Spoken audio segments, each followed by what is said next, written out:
Hi అండి.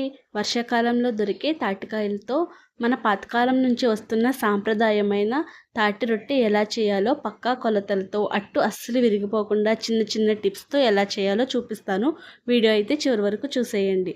First అయితే తాటికాయని తీసుకుని వీడియోలో చూపిస్తున్నట్టుగా అయితే కొట్టాలి. ఇలా కొట్టడం వలన తాటికాయ పైన ఉన్న పీచు తీసుకోవడానికి ఈజీ అవుతుంది. అలాగే లోపల ఉన్న టెంకలు కూడా ఈజీగా సపరేట్ అవుతాయి. ఇప్పుడు పైన ఉన్న ముచ్చుకునైతే తీసేసుకుందాం. ముచ్చుకు తీసేసుకున్న తర్వాత ఇప్పుడు పైన ఉన్న పీచును కూడా తీసేసుకోవాలి.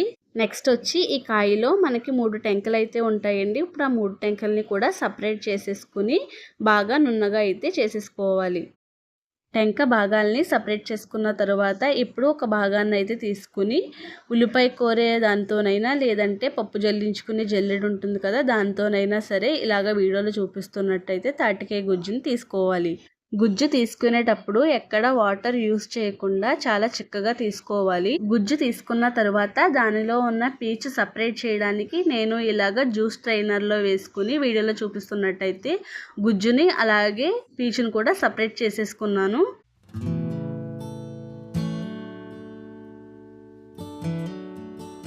నెక్స్ట్ వచ్చి పిండి కలుపుకోవడానికి ఒక గిన్నె తీసుకుని దానిలో 1 కప్పు వరకు తాటి గుజ్జు తీసుకుంటున్నాను. తరువాత 1 కప్పు గుజ్జుకి 1.5 కప్పు వరకు సన్నని వరి నూక అంటే బియ్యపు నూక వేసుకోవాలి. ఇప్పుడు అదే కప్పుతో 3/4 కప్పు వరకు బెల్లం తురుము వేసుకోవాలి. అలాగే చిటికెడు సాల్ట్ వేసుకుని మొత్తం అంతా కూడా కలిసే విధంగా కలిపేసుకోవాలి. ఎక్కడ కూడా వాటర్ యూస్ చేయకూడదండి. ఆ గుజ్జులో ఉన్న జిగురు సరిపోతుంది మనకి పిండి కలపడానికి. వాటర్ వాడామంటే మాత్రం అట్టు అస్సలు సరిగ్గా రాదండి, అట్టు విరిగిపోతుంది. ఇలా కలిపేసుకున్న తరువాత దీనిపైన మూత పెట్టుకొని ఒక అరగంట పాటు లేదంటే టైం ఉంటే 1 గంట పాటు పక్కకు వదిలేయాలి.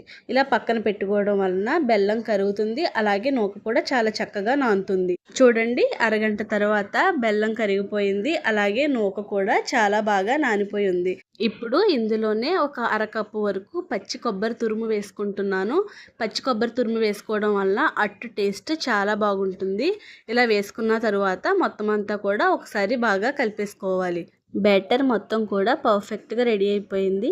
ఇప్పుడు రొట్టె వేసుకోవడానికి గిన్నె తీసుకుని దానిలో కొద్దిగా ఆయిల్ వేసుకుని ఏ సైజులో అయితే రొట్టె వేసుకోవాలనుకుంటున్నామో దానికి తగ్గట్టుగా బ్యాటర్ వేసుకొని ఇలాగా సర్దుకోవాలి.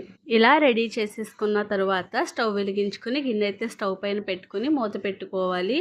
ఇప్పుడు మంటని లో ఫ్లేమ్లో పెట్టుకుని రొట్టెనైతే ఒక 20 నిమిషాలు అయితే మగ్గించుకోవాలి.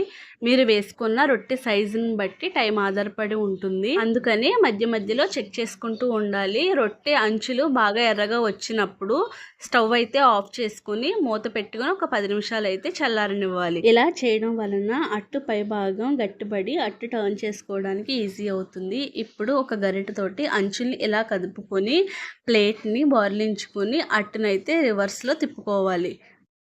ఇదిగోండి, అట్టు ఒకవైపు అయితే ఇలా కాలింది. ఇప్పుడు మరో సైడ్ కాల్చుకోవడానికి ఈ ప్లేట్ పైన ఇంకొక ప్లేట్ పెట్టుకొని రివర్స్లో మరొకసారి తిప్పుకోవాలి. ఇలా రివర్స్ చేసుకున్న తరువాత ఇప్పుడు దీనిపైన మన అట్టు వేసుకున్న గిన్నెని బోర్లించుకుని మళ్ళీ ఒకసారి రివర్స్ చేసుకుంటే అట్టు మనకి ఆ గిన్నెలోకి ట్రాన్స్ఫర్ అవుతుంది. ఇప్పుడు దానిపైన ఉన్న ప్లేట్ని తీసేసి స్టవ్ ఆన్ చేసుకుని మూత పెట్టకుండా ఒక 15 నిమిషాలు అట్టుని మగ్గనివ్వాలి. రెండో సైడ్ కాల్చుకోవడానికి టైం ఎక్కువ పట్టదు. ఒక 15 నిమిషాల పాటు సిమ్లో పెట్టుకుని మగ్గించుకుంటే సరిపోతుంది.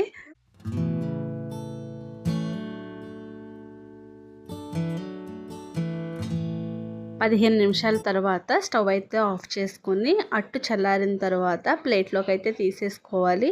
ఇదిగోండి, మనకు అట్టు రెండో సైడు ఇలాగా కాలింది. నేను చెప్పే ఈ కొలతలతోటి అలాగే చిన్న చిన్న టిప్స్ని కూడా పాటించి ఈ రెసిపీని చేశారంటే ఫస్ట్ టైం చేసిన వాళ్ళైనా చాలా పర్ఫెక్ట్గా చేస్తారు. మీకు ఈ వీడియో నచ్చిందని అనుకుంటున్నాను. ఈ వీడియో కనుక నచ్చితే like and subscribe. Thank you for watching.